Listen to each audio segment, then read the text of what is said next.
Well, actually what I did was I started off with what I considered leadership building blocks 1, 2, and 3 from my life, from the SEAL teams. When I got to the SEAL teams, my first 3 SEAL platoons, this is the 1990s, there's no war going on, and I looked at these situations and said, okay, these are things that I took from these specific events or these specific scenarios, and I applied those for the rest of my career and for the rest of my life, and I apply them today.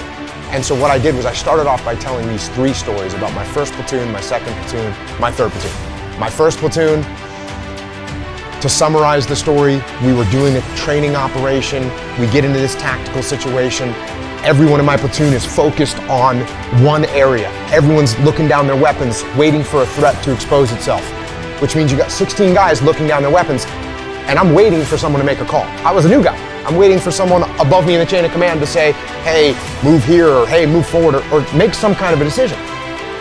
And as I'm waiting, no one's doing it. So I'm a new guy, I'm scared to say anything, and I know I shouldn't say anything, so I'm just waiting, and no one's giving an order, no one's giving any direction. So I wait longer.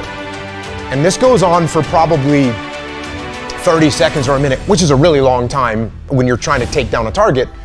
And finally I said to myself, all right, I'm gonna see what's going on. So I actually point my weapon at the ceiling and I take a step back and I just look around. And I see that every single person in my platoon, including my platoon commander, including the assistant platoon commander, including the platoon leading petty officer, everyone is just focused on their weapons and no one's making a decision. And I can see this.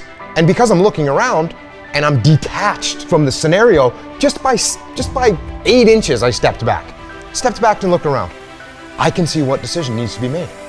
And so I summoned up as much courage as I could as a new guy, because new guys don't make decisions. And I said, hold left, clear right, which is a basic command that we had rehearsed and you would practice.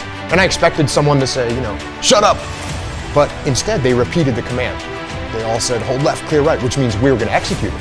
And sure enough, the guys on the left held and the guys on the right cleared, and we got done. And instead of someone saying, hey, you need to keep your mouth shut, like one of the more senior guys said, hey, good job up there, way to make a call. So I looked at it and I said, wait a second, how could I have, as a new guy, have made a decision in that situation that was better than what the more senior, more experienced guys were making? And I realized it was because I took a step back and detached from it. So at that moment I said to myself, okay, from now on, when I get into these tactical scenarios, I'm gonna take a step back and I'm gonna try and look around and I'm gonna try and detach myself from the chaos and the mayhem. And I started doing it all the time. In every tactical situation, in the land warfare, in the mountains, in the urban environments, I was doing it all the time. And I was able to see what was happening. It was like a superpower to be able to see what was happening and make decisions. And so then I actually started doing it when I was having conversations. And if you and I were in disagreement and you started getting emotional, instead of me getting emotional back at you, I would just take a step back and be like, oh, okay, he's really concerned about this. Why is he so concerned? What does he see that I don't see? And I started actually just detaching all the time. And that became a very powerful tool in leadership that I use to this day. My second platoon, we have a great platoon chief, we have a great platoon LPO, we have a great assistant platoon commander, but our platoon commander, the guy actually in charge of the whole platoon, he's not very experienced.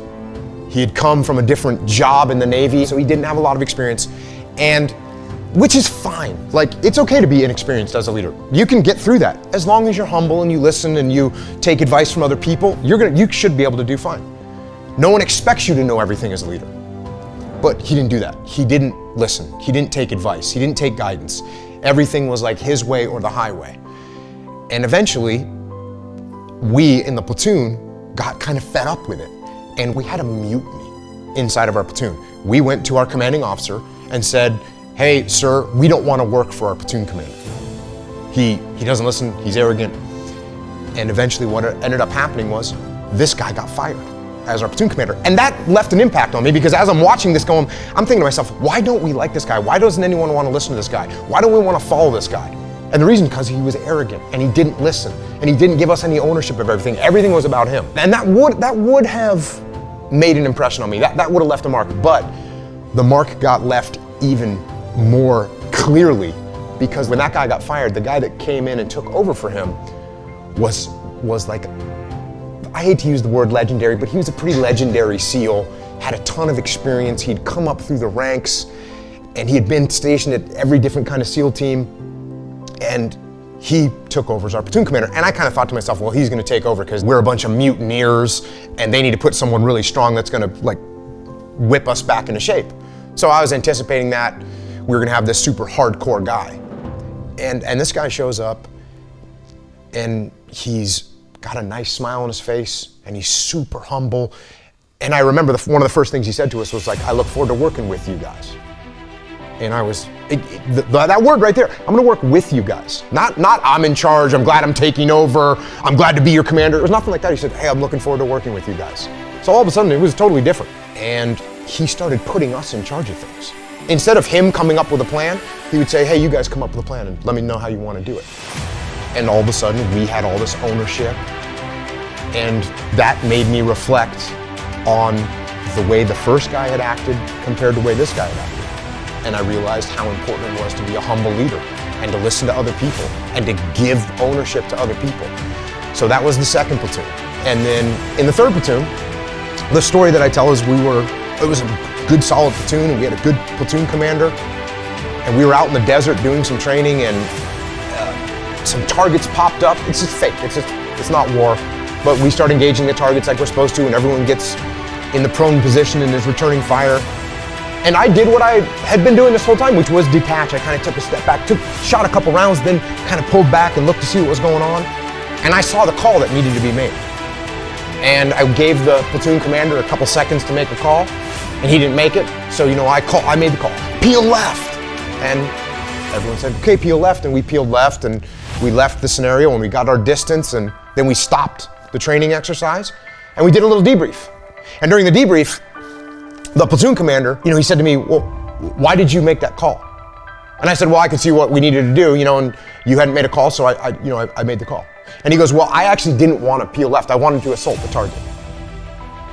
And right there in that split second, I kind of thought to myself, well, like part of my ego flared up, and I was kind of thinking I could have said something along the lines of, well, you need to make a call faster. If you're not going to step up and lead, then I'm going to do it. Like I could have said that. But I realized at that moment in time, wait a second, I didn't need to make a call. The problem could have developed more. But for some reason, I thought that I needed to be the guy. And I said, no, you know what? You don't need to be the guy. You're a leader. You need to support your leader. And it's not about you. And so that right there also changed my attitude, because then, from then on, in my career and in my life, I realized, hey, I don't always need to be the center of attention, which is what our ego wants us to do. Our ego always wants it to be about us. And it's not about us. It's not about us at all. In fact, in a situation like that, where the platoon commander wants to do something, maybe he sees something that I don't see, maybe he's got a different strategic objective that he wants to accomplish, and I'm undermining that. And what does that do to our platoon? Hey, it makes me feel great, because I think, oh yeah, I might not be the guy in charge, but I'm out here making the calls. That's your ego. And what you have to do is subordinate your ego and be supportive of the person that's in charge, and you move forward together as a team. Because that's what it's about. It's not about me, it's about the team.